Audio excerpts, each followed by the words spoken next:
അസ്സലാമലൈക്കും എല്ലാവർക്കും നമ്മുടെ പുതിയൊരു വീഡിയോയിലേക്ക് വീണ്ടും സ്വാഗതം.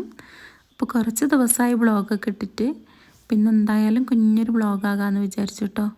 അപ്പോൾ ഇന്ന് മിഹ്റാജാണ്, മിഹ്റാജിൻ്റെ അന്നാണ് ഞാൻ ഈ ഒരു വീഡിയോ എടുക്കുന്നത് കേട്ടോ.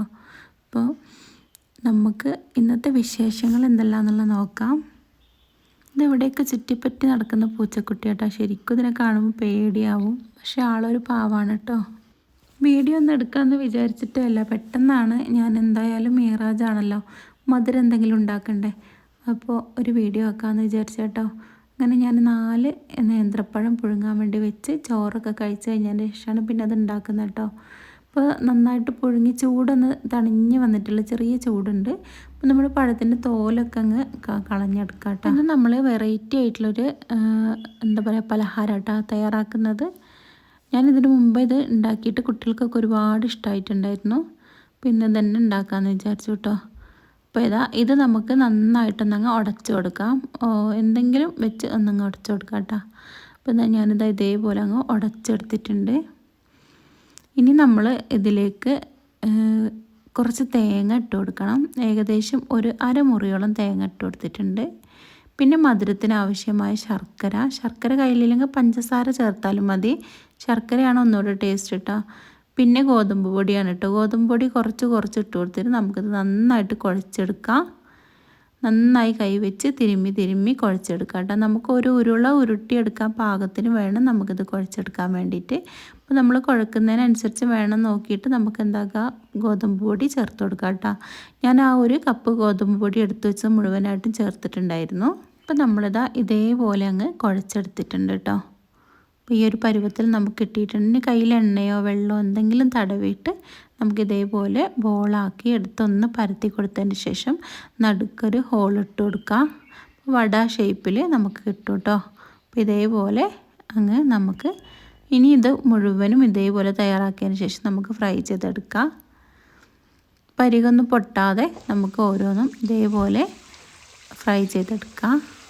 അപ്പോൾ ചൂടായി മീഡിയം ടു ലോ ഫ്ലെയിമിൽ വെച്ച് ചൂടാക്കി നമുക്കിത് ചെറുതായിട്ട് വേവിച്ചെടുക്കാം. നല്ല ഹൈ ഫ്ലെയിമിൽ വെക്കരുത്, കാരണം ഇതിലധികം പൊടിയും കാര്യങ്ങളൊന്നും ഇല്ലല്ലോ. പഴവും നമ്മൾ വേവിച്ചതുകൊണ്ട് പെട്ടെന്ന് നമുക്കിത് കുക്കായി കിട്ടും കേട്ടോ. അപ്പോൾ ചെറിയ തീയിൽ വെച്ചിട്ട് വേവിച്ചെടുക്കാൻ വേണ്ടി ശ്രദ്ധിക്കുക. ഈ ഒരു റെസിപ്പി ഉണ്ടാക്കാൻ വേണ്ടി എളുപ്പമാണ്. ഓവറായിട്ട് സാധനങ്ങളൊന്നും വേണ്ട. ഫ്രൈ ചെയ്യാൻ അധികം ഓയിലൊന്നും ചിലവാവില്ല. അതുമാത്രമല്ല കുട്ടികൾക്ക് ഒരുപാട് ഇഷ്ടമാവും കേട്ടോ. കുട്ടികൾക്ക് നല്ല വലിയവർക്കും ഇത് ഇഷ്ടപ്പെടും. ചൂടോട് മാത്രമല്ല ഇത് നമ്മൾ തണിഞ്ഞ് കഴിക്കാനും നല്ല ടേസ്റ്റാണ് കേട്ടോ. ചൂട് തണിഞ്ഞിട്ട് കഴിക്കാനും കുഴപ്പമൊന്നുമില്ല, നല്ല ടേസ്റ്റാണ്. അപ്പോൾ ഇത് എല്ലാവരും തയ്യാറാക്കി നോക്കുക, തയ്യാറാക്കാത്തവർ. അപ്പോൾ നമ്മൾ ഇതേപോലെ എല്ലാം തന്നെ അങ്ങ് തയ്യാറാക്കി എടുത്തിട്ടുണ്ട്.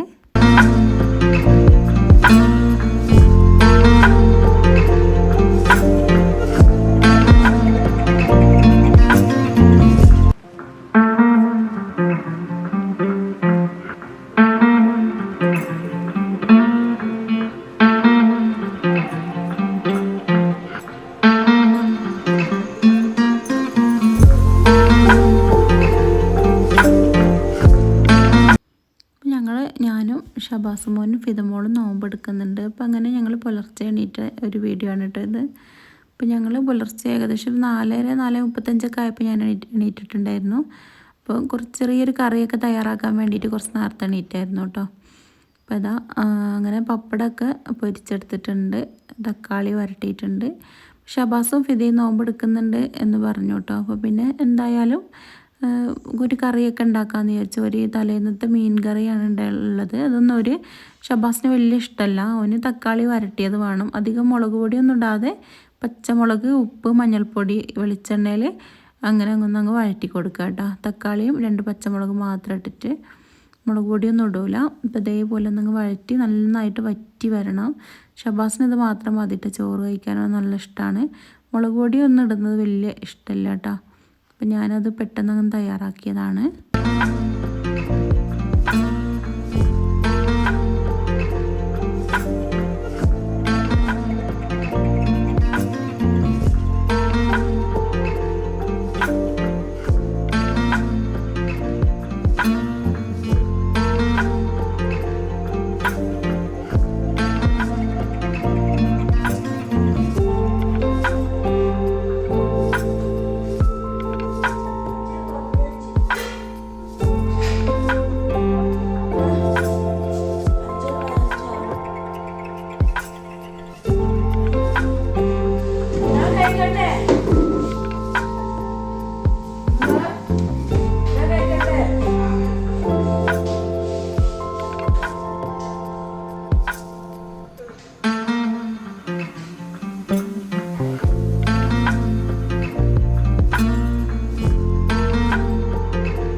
അത്താഴത്തിന് ഓട്സ് വേവിച്ചതായിരുന്നു എടുത്തിട്ടുണ്ടായിരുന്നു കേട്ടോ.